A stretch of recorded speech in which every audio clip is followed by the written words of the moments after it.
Hello, everybody, and welcome back to Keeping Up with the Theta Delts. I am your new host, Ethan Cook, here with my first guest of the semester, our Rush Chairs for the House, Drake Green, Bobby Hill, Gabe McKinney. How are you guys doing today? Pretty good. Pretty good. I'm doing great. Awesome. All right, so we have a pretty impressive new member class for the spring coming in. 5 guys, including one, in the transfer portal, if you will. Actually, he got cleared today. Yep. Awesome. Yep. We're good to go on that front. That's awesome, guys. So let's start off by just kind of telling me the process you guys went through and all the stuff you guys did to get these guys here. So first off, a lot of what happens in the spring semester is you formed relationships with guys throughout the semester and with the first semester in the fall. And those guys kind of just either show up or you're friends with them and they're like, oh, you're Theta Delts, you're exactly who I want to be and the values you have and all that. And they kind of just show up. So we did kind of one big event, which we had good turnout to. I mean, yeah, we did. It was the Notre Dame versus Ohio State game. I think it went well, but even that wasn't like pivotal to the whole rush process of getting 5 guys. It was more so just the connections we had already made. There's still a few guys out there that it's like we have connections with you, so they might end up still thinking about it. So it's like, and we have that year after year. I mean, we see it with some of the sophomores and even juniors now. So, yeah, that's kind of the process for the spring. A lot of what it is keeping track of those interactions and then going, okay, we gave a bid out to this person. Let's check and see where they're at with that bid. That's a lot of what's happening. A lot of the accepts we got were kind of like, all right, we know who you are. We know who you like around the house. And now let's get that bid to you if you don't have it, or how are you doing with that bid? And that was a lot of what this spring was. I don't know. You got anything? Yeah, I'm really proud of these two because I was in UNC Greensboro for Preamble Institute. Shout out Theta Delt. And we will talk more about that in a minute. Yeah. But I had got a message before, I think it was Sunday night, that we had a new accept and it was Talon. And never met the guy. And like, for you guys to find that guy when Carson's transfer group, because he did the orientation with him, and to really connect with him that quick for somebody who just transferred to Wabash and was looking for friends, that's one of the biggest things I learned at Preamble was like, hey, especially with like freshmen coming in, you have to make connections with them and make friends because they're lonely here. They have no, like, especially me, I had one guy with my class come from my hometown. So I was completely alone. I didn't know anybody. Well, that's not true because Deacon. But really, that's one of the big reasons I came was because I made friends with all of the Theta Delts. And because of that, I joined. So getting your name out there and I like how we had Carson in that new student orientation group, and I think that's a big thing for recruitment is to be that first face that you meet at Wabash.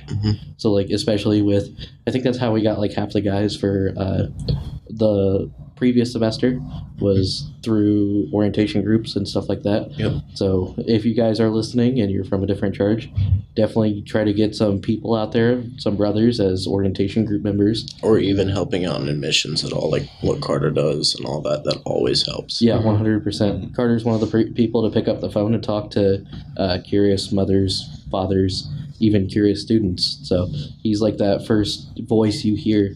So having that connection is just very important. Yeah. And the Talon example is like perfect. I wasn't even like here yet when he had been coming over and all that, and I heard that because it's the day I moved in back into college, that Talon ended up accepting his bid, and I hadn't even got to meet him yet. And I was like, man, I'm our head rush chair, but everybody told me good things, and I had talked to like 3 or 4 guys over the phone. I was like, sounds like a good fit in my opinion. Gabe got to be here for most of that. So. Yeah, I can speak more on that because I was the only one here. I got back on that Friday, and then we actually went out on a bowling trip with these transfers. Yeah, all football guys, all football transfers, and We went on bowling. Got to meet a lot of them. Talon was a really good guy. Then we came back, I think maybe a day or two later. We go out to El Charro. I went out just to meet him, see who he was, who he looked like mainly, and all that. Got to talk to him for a bit. And then we came back. Me and Ray played pool with him. And he was just really genuine guy. Like, this guy's this would be a good fit. And Talon's a 21-year-old freshman. He's Mormon, so he went on a 2-year mission trip. So he's a little more mature than your normal freshman. So I think that's also what made him cater to who we are as people. I think we're a pretty mature house for the most part. He was originally staying at another fraternity that I won't name and didn't really like it there. And ended up coming over to ours because he was like, oh, I'll have a different standard for who you want to be and how you want to live, and I like that, and that's how I want to be. So I think that was a big thing for Talon. And I think that's recently, I mean, for a lot of our bids, that's why they're coming to us a little bit, is like, you guys have a higher standard for who you are as individuals other than just like you're in college. And I think it speaks a lot to the motto that we use, like, we're all Rush Chairs. Yeah. Everybody pitches in. It's a group effort. Yeah. And it's really awesome for these people who are just meeting us to connect with so many of us, over half the house, most of the time at least. So, Drake, you mentioned that you went to Preamble Institute, right? Yep. Pi. And then Bob and Gabe, you guys have both done it in the past before, right? Yes. We went the year before, and through the snow blizzard that was happening in don't remind me. Ames Island. Carter Birch got us there safe. We got PGL, Jim Like there safe. Didn't want to go back with us, of course. He wanted to fly. It was a fun time. Drake, starting with you, since you have gone most recently, what would you say was like the benefits of you going to that, the things that you learned, and why did that make you a better Rush Chair? Yeah, I wish I would have known that you were going to ask me this question. I would have brought my notes with me. I got them in my desk, but got to keep you on your toes. Yeah, I'll try to do this all from memory. So, as a Rush Chair, we had breakout sessions during Pi, and they were through marketing yourself as a fraternity and as a brother. There was a recruitment one, and then there was a risk management. So I went to the recruitment one because it was me and Nate, and he went to the marketing one. So I learned a lot from Rush, and I see it a lot of preamble in our house right now, like especially with some of the events we do. There are all the team building and leadership activities that we did in Pi, along with like how we pick quality over quantity. We never want just a bad person to slip through. We have to not quite interview them because it's not that professional, but really get to meet somebody and make those personal connections and make sure they're a good person and just judge their character and how they represent themselves and who they are. That, and also like you stated, how everybody's a Rush Chair, how everybody's recruiting. It's not on us three to get guys over to the house. Everybody makes friends. Everybody makes connections. Let's see, what else did I learn? 365 Rush, again, what we do. I feel like everything in that recruitment process we do as a house during that breakout session that we had. And Drew, I don't remember his last name, he's a part of the Grand Lodge, but he came up to me and Nate asking for what we would like to talk about on recruitment. And I just started going off about quantity over quality, 365 Rush, how everybody's a recruitment chair, and he had touched everything that I had said. And I think with that, we really helped out a lot of charges with the situation that they are in. And I believe we are a good example for a house that's doing better and doing well from where we were a couple years ago.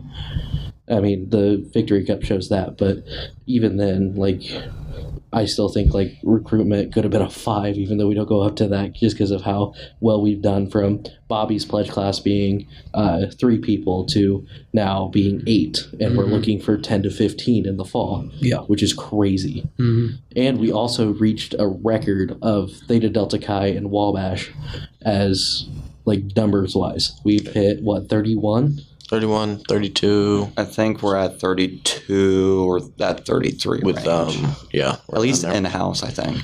31 in house, I think, and 31. 32 out. Because 32. Yeah. And so And what you mentioned about making those connections, I think it's also super important before you hand out that bid to really get to know somebody. Because I'm of the belief that the person that you meet when you first meet somebody and then the person that they are after you get to know them is two different people. 100%. You know, it's natural to put a facade up when you're first meeting people, but then once you start to become closer, that facade slowly falls away. And that's what we like to do is you know, start to, you know, get past that facade, see who they are, and then give them that bid if we feel that the fit is right. Yeah, a lot of it is just like comfortability. I feel like, especially at our house, it's easy for guys when they come over to feel comfortable. It's a pretty homey house. It is. Yeah. We take advantage of the space, and that's what's good about getting people over. It's hard sometimes. There's sometimes that I hear like, oh yeah, this guy's a good guy, good in the classroom, da da da. I'm like, okay, get him over. That's my big thing is I want somebody to come over, because who someone is outside of being at our house could be completely different than how they are when they're over. And I mean, that's another thing out there for some of you other charges, which some of it, sometimes that's impossible based off of like restrictions from your college on how those processes work and all that. So a lot of it is just trying to get them comfortable, get them to act how they normally would. I don't know. It's a lot of like also pick some of those guys out of your house that are also like really good at making those connections. Like my example would be like Noah and Kai. I think they do a great job of like finding people how they are, and like they find that person, and it's like, okay, this dude acts like this and this at times. He's also like fun to hang out outside of class, and they find that, and they have a balance of both. So it's like trying to manage all that. I don't know. Yeah, back to like pie stuff. I mean, I think me and Gabe could talk a little bit about what we've learned, because some of the stuff I learned simply just like beforehand. Look, I took over Rush Chair as a freshman. I'm now a junior, still doing it. But at the same time, when I did this as a freshman, I had no idea how to do it. And I kind of just looked at guys before me and I was like, well, what does the Rush Chair do? They facilitate and throw big events. Well, now looking at how things work for us, that's not how it completely works. It works like that a little bit just so that you get some outreach. And that's normally when people are coming in. But for us, what seems to work is making those personal connections and then running with it. So like for some houses, they end their rush and bid process after a week on campus here. And that's how Wabash's structure works. But for us, it's like a 3 to 4 week process, because we're making sure we make that connection. Like, Cook, you got a bid pretty early, but it was because we got to talking to you and some of the things you talked about and the values. We were like, perfect. I have aura. What can I say? Or But like at the same time, I'm thinking like, I don't know. There's like, I would say Gino and like Josh, when we first got to know them, we were a little weary at first. I think we liked them as people, but it wasn't like all right, here. That's not who we are. That's not how our house is. We found who their values were, and then that bid went out. And when that bid went out, I expected that to be a long process for them, because that's the person that they are. They made a long decision. Is this something I want? Is this a future for me? Is this that? And for a lot of times, like my freshman year, when I first took over that, when somebody was thinking about a bid for that long, I was like, oh, dang, this is the most stressful thing. Like, they're taking forever. But now looking at it, I'm like, they're really thinking about it. They're critically thinking it, and it's not a dumb rushed decision. That's why, again, you talked about, I hate the term rush. It's recruitment. Rush is just so stressful, because if you take that, then somebody hears rush, they're like, okay, you give me a bid, all this is moving fast. I just moved in college, all this, and that's so rushed in decision making. That's just not natural to how people work. And I think that's kind of what our reframing has been for the last 2 years, is more of that. All right, take your time on this. You make the decision. If it's a semester, if it's a week, if it's a month, whatever, we're here. And that's the benefit of 365, is you're not pushing anybody to go, all right now, you got to do it. But at the same time, there is a good sense of pressuring. You still at times have to be like, so where are you at with that? Because if you don't do that, then there's a chance that they just never make that decision. So, yeah, it's about finding that I would say balance in between, like, hey, we really want you to accept that bid, while also take your time on it, because it is a big decision. You're decide on the people you're going to be with for the next 3 to 4 years here at Wabash. So you feel like you got to make the right decision, make the right call.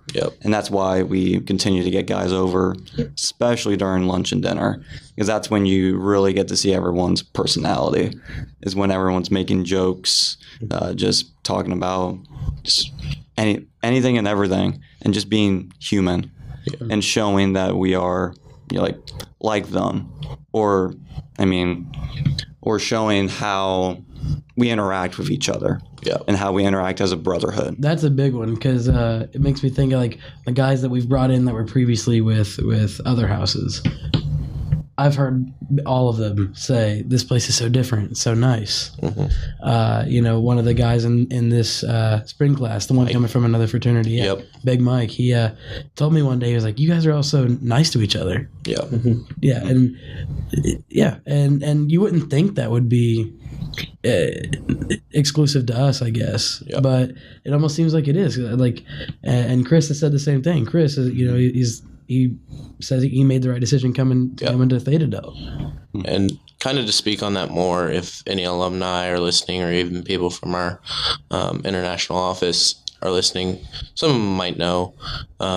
We have a guy that was interested. He was interested last semester, and he really aligns with who we are, all this stuff. And we really didn't really talk to him much about, like, yeah, you should come over, all this stuff. It wasn't like a rush thing. It was like a friend thing. And that's how we made that connection. But then I'm not going to name the house again. No, but we can't do that. at the same time, he was explaining things that are happening at his house, and he's like, I just don't feel connected. I'm not going to speak too much on his personal experiences, but had a rough semester. Stuff hit the fan, and he didn't have the support he needed. And you had me, Noah, some other Theta Delts reaching out to him going, you good? Like, what's happening? Are you all right? And that really had an impact on him. And when he came back here this semester, he went to move in, and they didn't have anything ready for him besides the stuff he had left when he left college. And I instantly got a call from Noah McRoberts going, hey, is there any way we can figure this out for him? And I was like, we can. It's going to be rough because we don't have the room for him right now. And we haven't quite figured this out with our international office. But what we knew was if he was debrothered or left in any way and didn't have documentation that he was a brother of that house, then there was a chance that we could get him into ours. He aligned with who we are, all these stuff.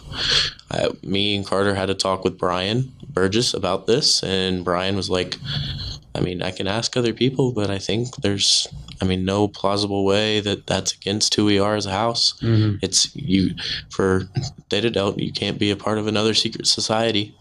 But if you're not a part of that, then you're allowed. And that's kind of what we've been pushing. And today that came into fruition for us. And it was basically what Mike was explaining to me was one of their alumni just wasn't responding to stuff, and he had to sign off that Mike was getting debrothered from that house. And so now we're in that process with him, and we're right back at it. And he's a junior going through this, but he's excited. He's really happy, and all is good.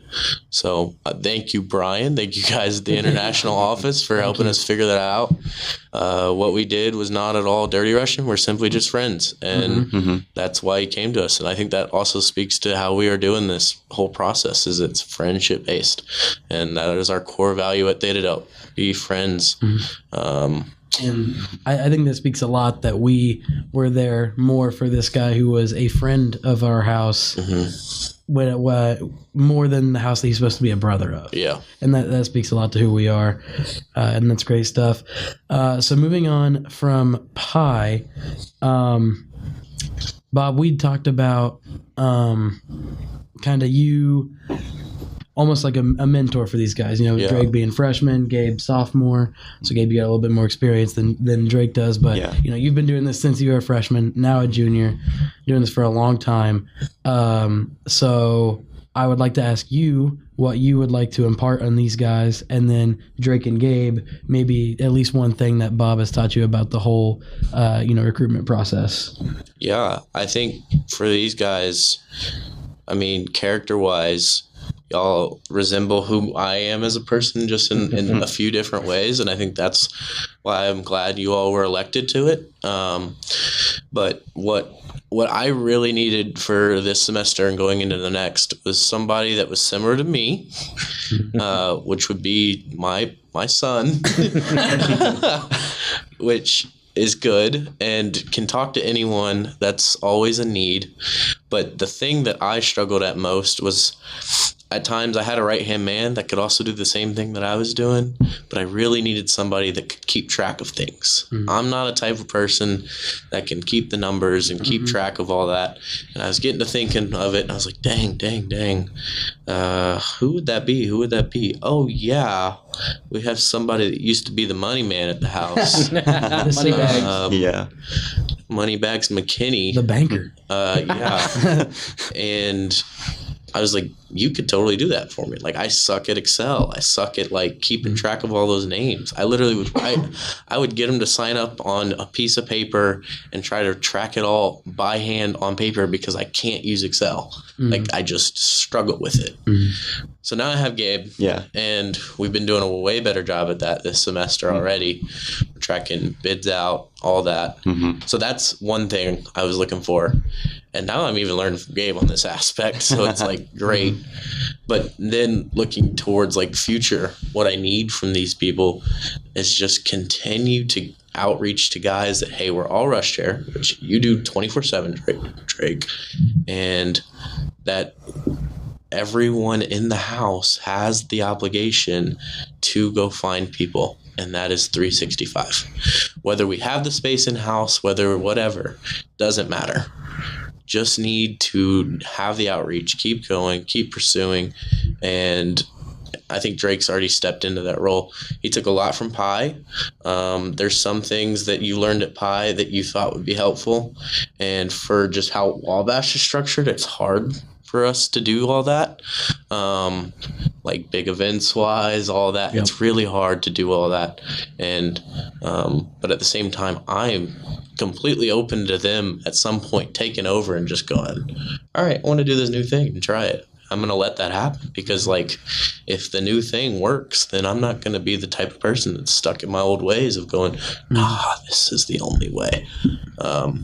And Drake's already done some attempts at that. So I'm trying to let him foster those, but I'm also trying to explain that, like, hey, there's at times that, like, in theory, great idea, just not going to work out. Like, our example was for Rush events that we're trying to think of.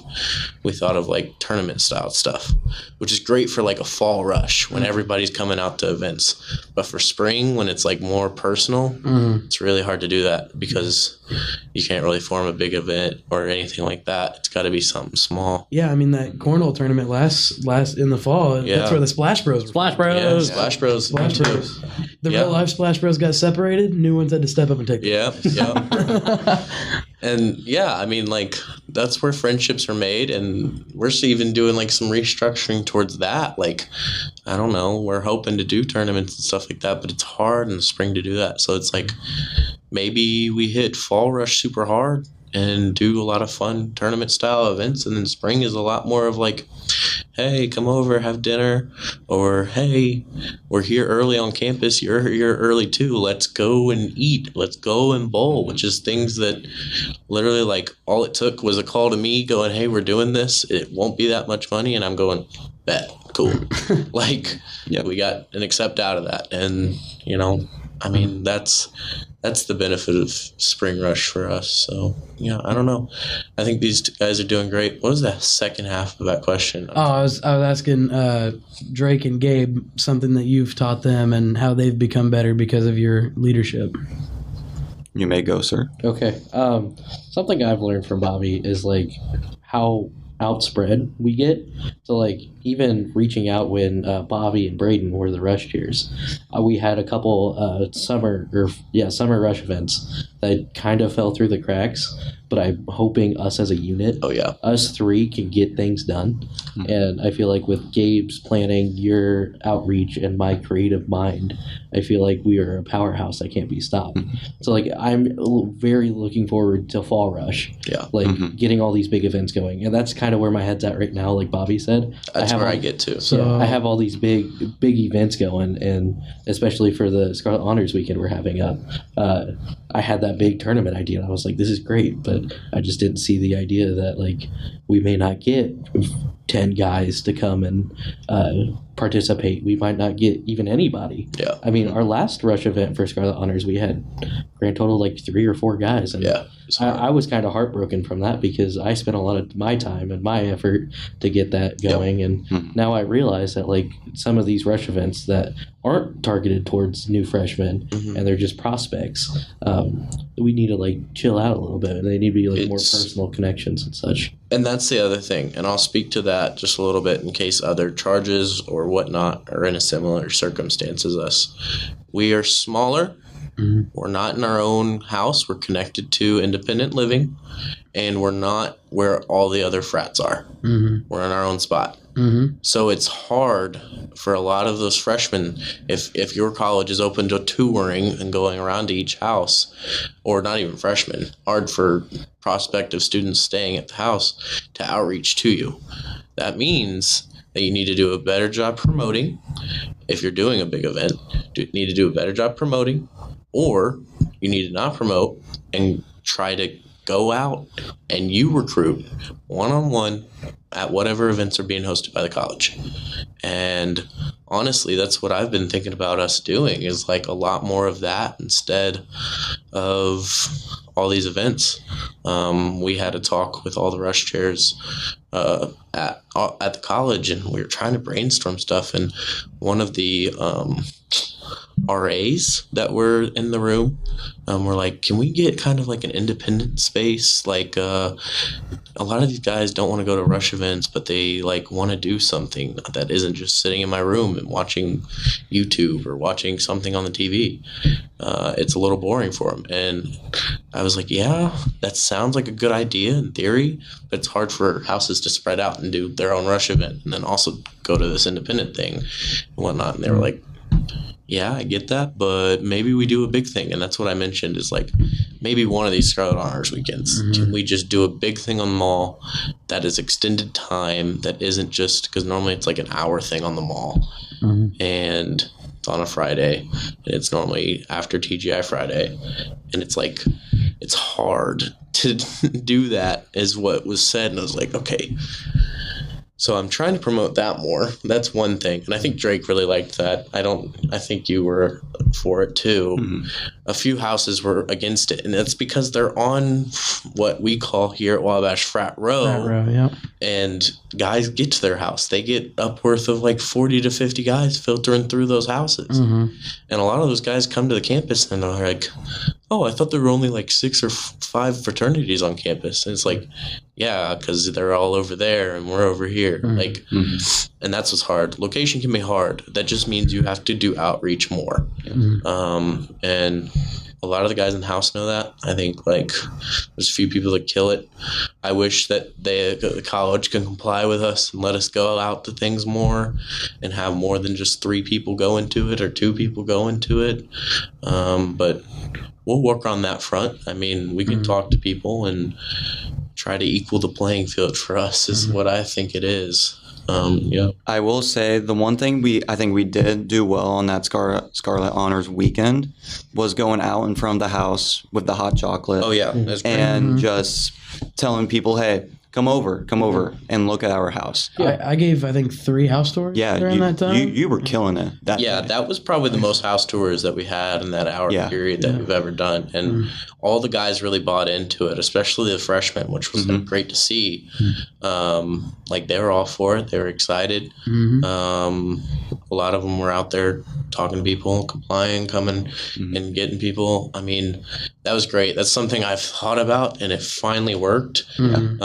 It's hard for some people in our house to get out of their bubble and like come outside of the house, especially on a cold day like it was. But we did it. It worked. I even had people in the college come up to me like, that was awesome. So like, we'll continue to do something like that if it's a hot day next time. And you know what? Maybe if we do it again, somebody driving past, they'll grab a cup. Yeah. That's the next goal. Yeah. Give a random stranger a house tour. We tried. Yeah. That hot chocolate song, it's But he's with me to this day. I think I'm clinically insane from listening to that on repeat. For hours. It was perfect. I was going crazy. And yeah, I mean, I think that was great. Doing stuff like that is always a good thing, and we'll try to switch it around depending on weather and whatnot. Maybe lemonade next time. I will say spring rush is harder, way harder than fall because, like, especially going out like that, it's just weather. Like, all that cold weather really hinders it. And especially if you're not in the location that everyone else is, it's hard to get people to show up. Like, I don't know.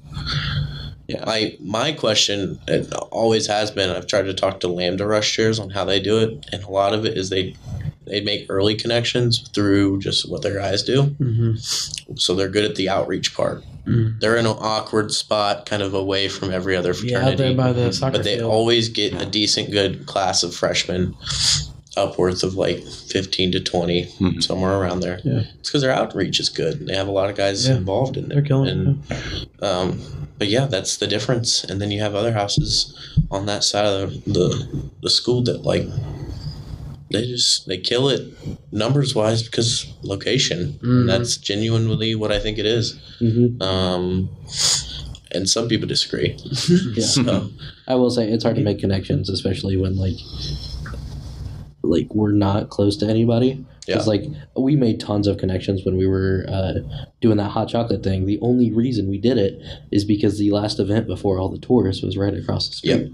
So like, just trying to do stuff, especially in that cold weather, it's like it's hard to go out there. And you have to take advantage of where location wise the college schedules stuff. If it's near your house, then easy. You just boom, come on, you're right here. Get a tour. Just come what some hot we used chocolate. to do before we like thought about the hot chocolate thing was like, and it's kind of shady, whatnot. It's not really that shady because it's Independence, but we'd be like, we're connected to College Hall. Like, this is practically a College Hall tour as well. This is what freshman independent living looks like. So come on, take a look inside. We'll show you. That's how I got my first house tour. Was I was coming to check out College Hall, and I saw you guys at the door, and I was like, I'll give it a look around. So, and now I'm here. And I feel like I owe you guys an apology. No. You're awesome, Cook. No, I'm kidding, dude. Thank you so much. I don't know. Gabe, something you've learned from Bobby so far? I would say the part of being on that more social aspect and just getting to talk to more guys that maybe I usually wouldn't talk to, just trying to go out and make a connection, because that's still something that I am working on as a person. And I know this fraternity has helped me out tremendously with that. I would, if you would have asked me at least 2 years ago to go on a podcast, I would have said no. I would never. Correct me if You've been on 3. Yeah, I've been on 3 now. Correct me if I'm wrong, but I think you told me when you first came to Theta Delta you were shy, correct? Oh, Shy is an understatement. And not like the Gabe that I know I would not describe as shy. Yeah. When I was in high school, I still have that group of friends, but I was like exclusively with those guys. Sometimes I wouldn't just talk to anyone else if I really didn't need to or didn't just want to at all. But then when I came here, everyone was so just welcoming and just wanting to know who I was. Because, I mean, I picked to see what Theta was about because my cousins, well, at least one cousin that's at Fidel, said to go to look at Theta because they're smaller and they seem more of a genuine brotherhood over there. And I went over there. I talked to Bobby, Carter, and then I talked to Miles that won that first Rush event, and just him wanting to know me. It's like, well, you know, this guy's pretty cool. These guys are all pretty cool. If I don't take this shot, then I will regret it. And I don't know if I would say it was a shot in the dark for me, but like I felt it deep down that I needed to do this. And I did. And now I am a Rush Chair getting people here. EC member? Former EC member? Yes, former EC member. And I originally went to Pi as being the treasurer and just really learning how to become a leader. Because from sorry. My bad. Someone's getting excited over there. Yeah. Keep it down, boy. Keep it down. But like, yeah. I think I even noted it literally like I remember the start of the school year when all you freshmen were moving in was like, I was talking to Carson because Carson was my roommate first semester. That night after everyone moved in, because we did, all the brothers helped the freshmen living in College Hall move in, which was great for outreach, one. But two, I got to see how the guys did on the communication aspects and everything we've been trying to help them learn and all that. And the one highlight that I super duper saw was I was like, did you see how much Gabe was doing work-wise? Like... And he was communicating with parents and students and faculty and like all that. And I was just like, Gabe a year ago would never. And that shocked some of you freshmen that I was like, Gabe would never be like that, like beforehand. And I literally was like, I'm so proud of Gabe. And I told Carson that. He was like, go tell him. And I was like, yeah, I will. And I like, because I struggle with that. That's something that I'm personally working on now is like, all right, when I notice somebody doing good as a Rush Chair, I'm a facilitator. I'm supposed to try to talk to everybody. But even like we're all Rush Chairs in a way. So it's like I need to also acknowledge, hey, dude, you're doing awesome. Like, so I've been working on that. And that's something I hope that they learn from me as well, is trying to like keep guys' morale up and like, hey, what you're doing is working. My example of this is like Josh and Gino recently with getting Edgar over.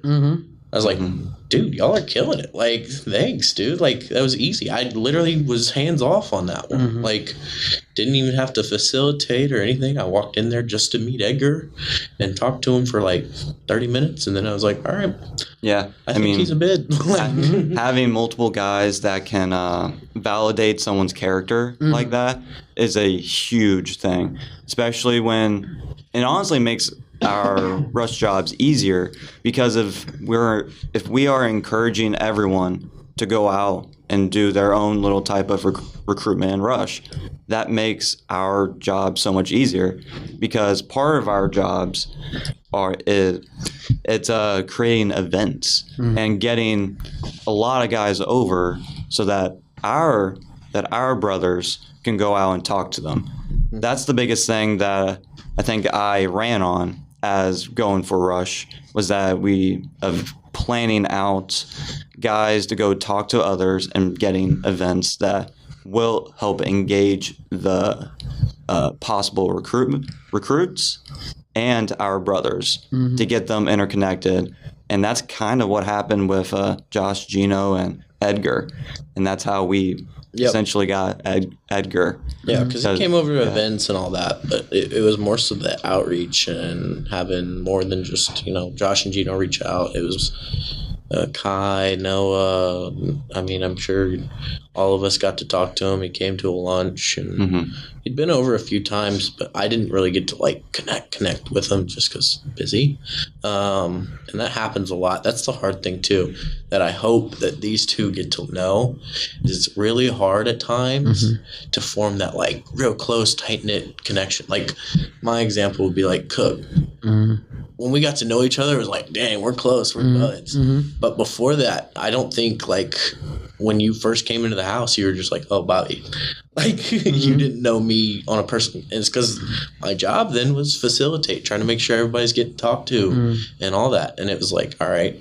And I think that's where I like, I don't know. I was worried. My biggest worry, and it shouldn't even be a worry because it's not that big of a deal, was not having a pledge son, like or a new member son, because I was just like, dang, it's really hard for me to do that when I rush you, I get you in, and then it's like hard to connect with you because I have other people I got to get to. And that's where I think I lucked out with Drake. Was Drake accepted his bid so early that I got to get to know him and all that. So it's like, I don't know.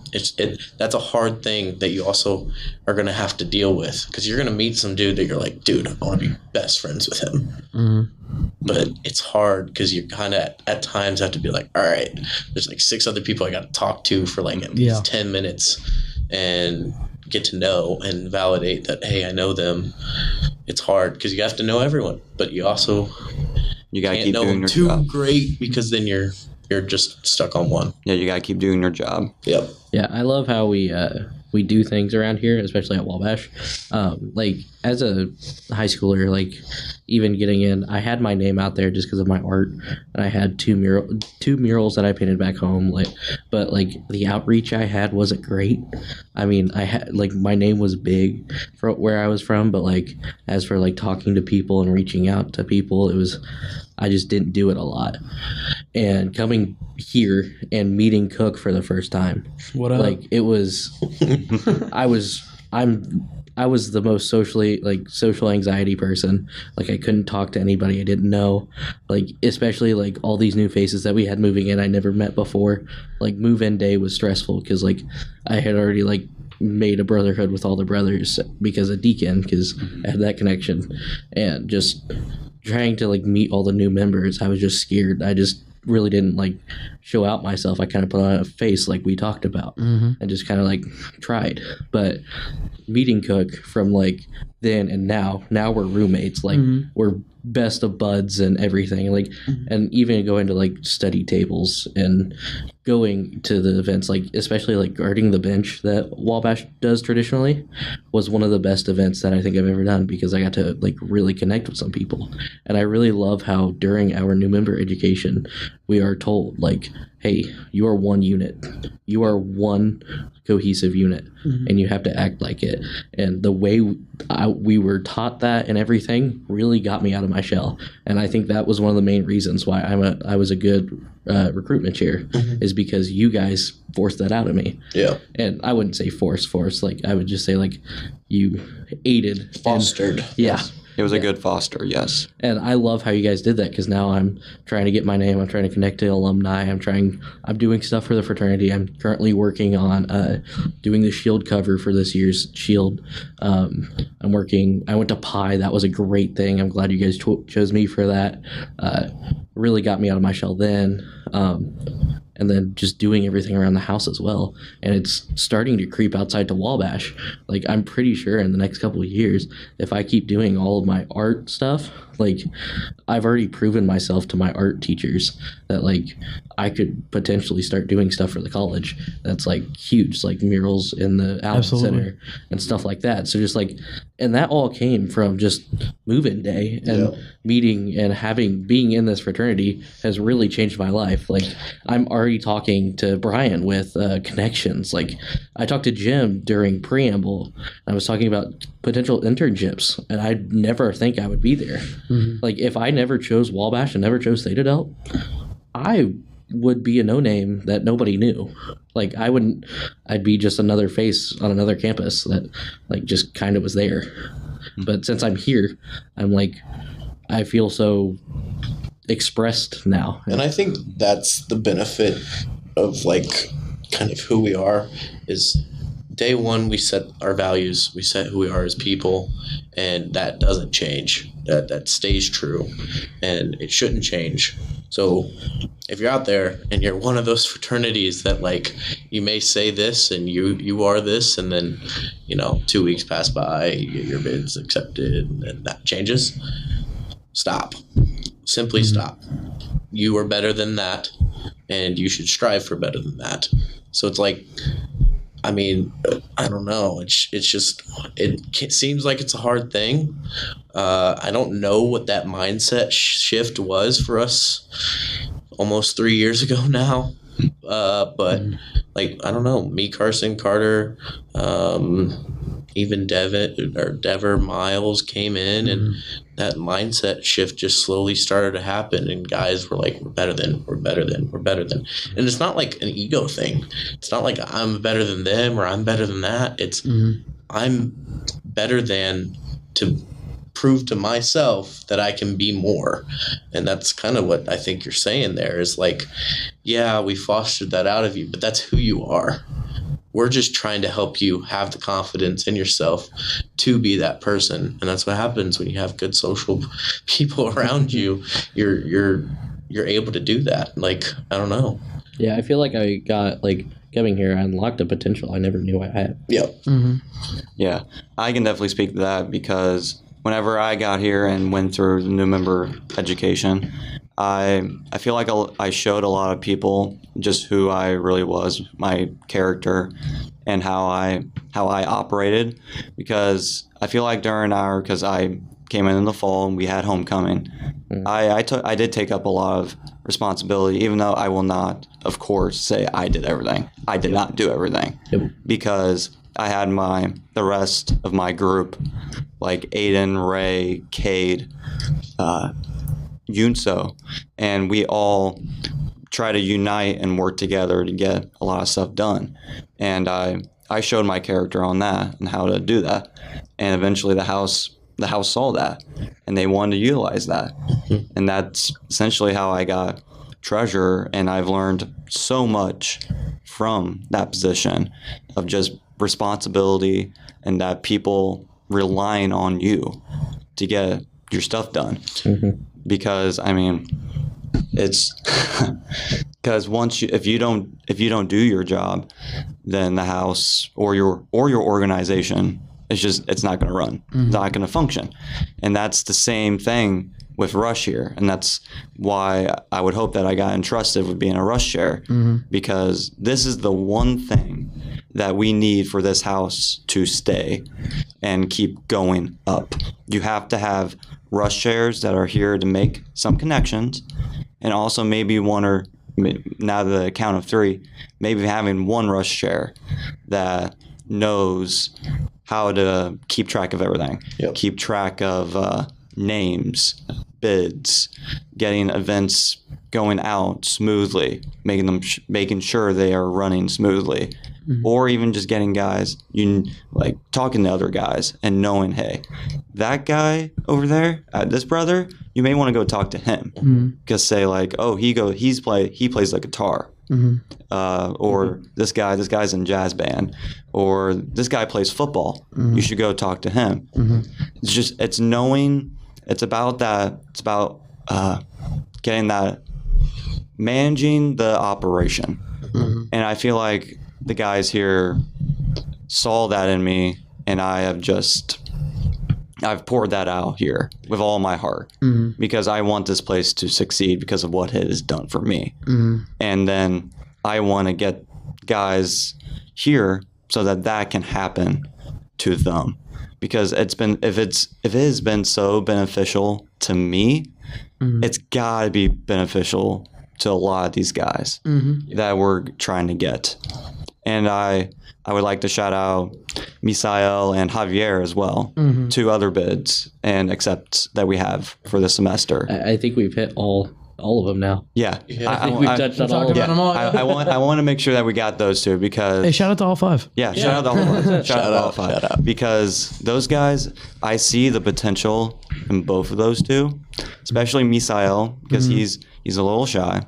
But aren't we all shy at first? Yeah. And what I want to do, I want to try and get him and Javier to do something here in the house because I know they can. Mm-hmm. Because if I can, with how I was, I know they can. Mm-hmm. It connects to something that I tried to promote my sophomore year, like when I originally took over and like was thinking about after talking to Brian at Theta Delt what we want to do, and I hope all the Chargers listen and hear this, is we want to promote that you come to Theta Delt as you are and you leave who you wish to be. Mm-hmm. And that's pretty powerful because it's going to be 3 or 4 years maybe that you're here, but you're at Theta Delt forever. So you're becoming who you wish to be as long as you live those values. So it's like, it's hard, but at the same time, if you got that social group around you, you have your people around you, you're always striving for that. That's something Drake just talked about. That's something, I mean, I think all of us as Theta Delts live and try to breathe, at least here. And if you're not able to do that, or you're not rooting yourself in those values, then work on it. And that's all I can say to that. I don't know. Yeah. All right. So I want to switch things up a little bit here. We've been talking a lot about change. The house is changing. We're changing, developing. But I want to talk about a little bit of personal change. Ooh. So, Bob, I'm going to put you on the spot first. Dang. Because I noticed you got a little something on your hand there. Oh, man. Yeah. You want to talk a little bit about that if you don't mind? And Yeah, then we'll go I to Drake can. and Gabe as well. Personal changes.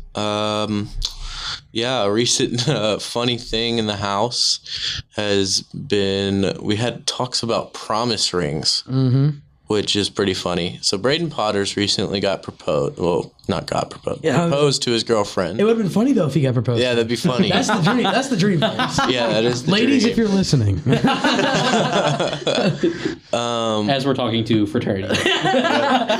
Anybody at the PGL? But yeah, so Shayla Ewing is my girlfriend. We've known each other for a little less than a year. I met her through Nate's girlfriend, so a brother's girlfriend, and she came over, got to know her. Yeah, so stayed it out all Shout the out to way. Nate. Shout out to Abby. Yeah, Wingman. but yeah, I mean, Shay recently had surgery and this came out of nowhere, came out of shock. And I kind of was like, all right, beforehand, all the brothers were like crapping on promise rings. And they were like, those are stupid. Like, just, No, it's not. they were like, they were like, just Who said that? Carter.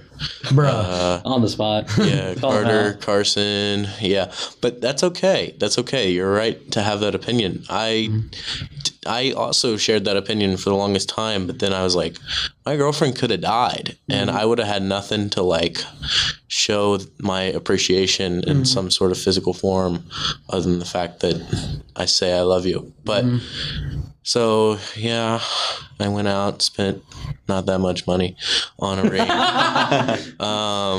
Thanks, and- Walmart. Yeah. And she got me a little silicone ring. So yeah, I have a silicone ring on. I like it. And I don't know, me and Shay are real close right now. She's she shares my values and is pushing me to do more and compliments me in every way. So I hope everyone can find that. And it doesn't matter who that is, if that's friends, if that's family, if that's whoever. I hope everybody has people that love and share, and I know they're all the guys. What are y'all laughing about? Just drinking Gabe. We're both just like, Oh yeah, the single dudes in the room are crying. 75%. You're in the minority. So, yeah, how's the happiness feel now, buddy? Yeah. Sorry to any of you incels. No, I'm kidding. Play your Marvel Rivals together and you'll be good. That's the brotherhood. Amen to that, brother. Play your games, get to know each other. I'll find my woman while gaming. Well, I would like to congratulations, Bob. Yep. And now let's go to Drake next. What's a personal change you've got going on? Holy cow. I will say one big thing is getting a new dog. Yes, sir. Holy cow! Diego. Shout out to Diego, the 6th new member. We almost forgot. There's a 6th. Oh my God! Oh yeah, Diego. We hit them all now. We hit them all. I refer to He's him already as- a brother. He's so we're brothered good. in, We're yeah. good. Brothered in. I refer to him this as semester. Perrito. He is not small, but Perrito is such a good name. He is a huge dog. Like, just having another thing. Like, I really thought having 5 classes this semester was going to be something that was like, I'm always packed, and I have work for 4 hours after in the evening. So like, I'm hardly at the houses on Tuesday because I have IFC meetings and stuff like that. So like. And I had thought about getting a dog ever since last semester. We, as a philanthropy, we walk the shelter dogs that are right down the street. And I fell in love with a couple of them. And then, unfortunately, they got adopted. So, Well, 4 times? Fortunately. Yeah. Fortunately. Yeah, good that they got adopted, just not by us. Yep. Did we shoot 0 for 4 and then finally hit the 5th one? I think so. I think Clay so. Thompson numbers. Yeah, it is. Yeah. But I got him this past Friday, and man, he brings a whole new joy to my life, and just having him there. He sleeps in bed with me. He's my new weighted blanket, and he's just a puppy. He's 10 months old. When I was shooting for a dog, it was going to be around 3 or 4. That way, like, they were a little more mature and everything. But man, puppies are just crazy. He's the most chill dog inside the house. He'll just lounge around. As soon as that dog hits a blade of grass, he is an absolute psycho. Like, crazy. I especially like when he pees on the floor and makes Carter mad. Yeah. That's another big thing is he's kind of potty trained, but he just doesn't have the signals yet. So I don't know whenever he's got to go. And sometimes I'll leave the room for 2 seconds and he'll pee and I'll be mad, but can't stay mad at a cute face. Trick like this. is, for anyone that didn't know, I worked at a dog store for like 4 years. Trick is, put bells on your door, train him to ring the bells, and then that's when you know he either needs food or water or. Oh, I know when he needs Nah, to. because if I wake up to bells in the middle of the night, something's getting thrown. Sorry, dude. I'm kidding. That's what happens. That might be a little scary though. Waking up to just a little chime going on in the middle of the night. I might get scared. I might start shivering. The good thing is he's not awake. He's passed out every night. Yeah. But the one biggest thing that I have to do is in the morning, immediately as soon as I wake up, outside. Yeah. Like I made that mistake one day because I really had to pee. I went and I peed and I came back and my floor was soaked. And it's just he's got to prioritize. Like I have to prioritize him over my own bladder. Like I was joking today. We went to. I went to the bathroom not too long, like as soon as I got back, and as soon as that happened, he was peeing all over the floor. So it's crazy, but puppy potty training has been a fun roller coaster of emotion for me. Diapers are always a good idea. All right. Yeah, but that won't train him. He'll just continue to pee whenever. That's true. That's true. And I'm not changing dog diapers, so I don't expect it. that sounds dreadful. All right, Gabe, personal change in your life? Oof. Has there been any? I mean, you could say that maybe a little bit, at least, success here with having my best semester. Yeah. Yes, sir. Wabash with 3.7. Yeah, looking pretty good. And I guess probably declaring at least my major and probably deciding my minor tomorrow, my sophomore interview. Which is? It's going to be classics major. And I'm still figuring out my my minor. I'm not sure yet. Right now I have history, but I've also been liking Latin a lot. I feel like I understand it a decent amount. I mean, it is a dead language, but there's you still got to think of it as like a puzzle and figuring out what like the endings of these words are, the stems, and knowing all that Latin has to offer, and just fascinated with how it translated into our language, because a lot of the Latin words are very similar to what we say today. So just really learning that history of it too is really, really cool. But I mean, I don't know. That's kind of just trying to keep on going. I think I'm gonna I'm definitely going to be looking more at internships this semester. I would like to get something going, get a little bit of experience outside of Wabash. I think that's my next step, and I look forward to that and going over that process of internships. Yeah, I don't know. There's nothing really too major that I can at least think of, unless I'm just boring. Besides the fact that he has the best roommate in Theta Delta Chi right now, that's the only big change he has Yeah. Borderline top 10. Borderline. But, you know. Top 10, dude. What are you talking about? Top 10. We play Marvel Rivals together, dude. Oh, yeah. All right. Oh, yeah. It's not playing Fortnite NCAA. 06, though. And then we just shoot the crap with ourselves. All right. I'm trying not to cuss because nobody's cussed yet. So That's No, okay. I think Cook did. No, I didn't. Yeah, you did. nah, No, I didn't. I'm no. pretty sure you did. I don't think I did. Okay. Does everybody want to just get it out of the system right now? No, I'm good. Not particularly. Fuck. I don't. Shout out Brian for that. Shout out I Brian. think Brian will We're know. done. Brian, Oh, Brian has been age satisfied. restricted. I did drop We're done. it. I get it on the pod. So there you go, Brian. We'll have to timestamp it for him. Yeah, right about the Yeah. 1 hour mark. So he's got to watch the whole thing. Yeah, Yeah, true. Got to Yep. be incentivized True. to watch the whole thing. Yep. Yeah. All right. Yeah, we're at the 1 hour mark. So, do you guys have anything that you want to bring up on the pod? Anything you feel worth mentioning? Like I said on my last podcast, if there's any art alumni out there, come save me. For real. I'm alone. If anybody listening needs any artwork done, we got a guy. Let's. If there are any alumni that need some student help from Wabash, hit me up. Also true. Also true. If anybody wants to give me confidence and help me figure out possibly applying to law schools in the future, Ooh. Please hit me up. Okay. This is new lore I didn't know about. This is new lore. this is new lore. Yes. We're getting lore dumped on the pod. I like it. I've been talking to Dever and a little bit to Derek about possibly doing that. I think what I'm interested in is more NCAA related and a lot of trans rights and all that applying in yeah. sports. Awesome. I'm a PPE, so philosophy, politics, economics major, gender studies minor, and religion minor. So I got it all covered. If you need me, hit me up. Bobby Hill, 317-617-0464. Wow, that sounded like a pre-planned advertisement. He just showed all of us up. Welcome to your Spotify ad break. featuring I didn't even get Bobby. paid for that ad break, bro. I got to see some revenue for I that. just had to. I thought it was funny. I need to see some revenue for Start that. throwing bro. dollar bills at him. Someone laughs. And then goes, hey, let me hire this dude. Hey, he was pretty funny. I liked him. I get it. I get it. Yeah.